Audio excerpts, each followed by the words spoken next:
சிவப்பிரபஞ்ச நிகழ்ச்சியில் மனதில் உள்ளதை சூட்சுமமாக சொல்லும் வாழும் சித்தர், வெளிநாட்டில் இருந்து வந்து தரிசிக்கும் பக்தர்கள்.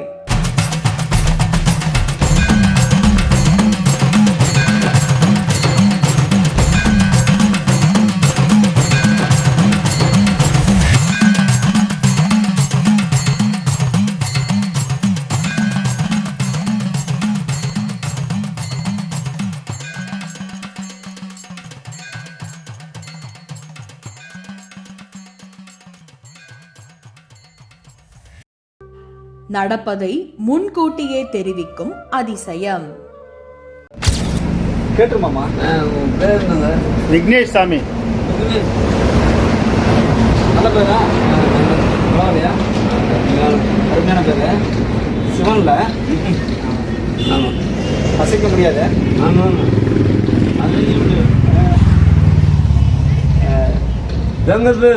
தங்கப்பேர். எதிர்காலத்தில் அவர் எப்படி மாமா வருவாரு? மறுபடியும் முடிச்சுட்டா காசு வரும். மாதம் 32 கோடி 32,32,000 ரூபாய் பணம் கொடுப்போம்.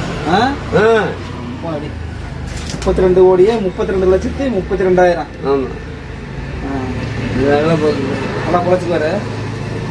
வாய்ந்தவராக இருக்கிறார் ஐயா. பேனா பேப்பருங்கயமா எழுதிக்கிட்டே இருப்பார். ஒவ்வொருத்தருடைய கணக்கையும் கர்ம வினைகளையும் தீர்த்து வச்சுக்கிட்டு இருப்பார். இவரை நம்பி வந்தவங்க யாரும் வீண் போனதில்லை. தேனியிலிருந்து, கோயம்புத்தூர்லேருந்து, கரூரில் இருந்து, இன்னும் சொல்லப்போனால் லண்டனில் இருந்து ரொம்ப பேர் வீடியோ கால் மூலியமாக ஐயாக்கிட்டையும் பேசுவாங்க. வருஷத்துக்கு ஒரு முறை வந்து ஐயாவையும் ஆசீர்வதிப்பாங்க. ஐயா வந்து எழுதுறது எங்களுக்கு மட்டும்தான் புரியும். சூழ்ச்சியமாக எழுதுவார்.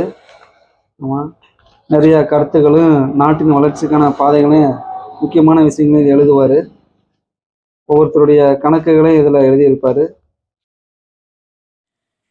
இப்பொழுதே சப்த சாகரா சேனலை சப்ஸ்கிரைப் செய்து எங்களோடு இணைந்திருங்கள்.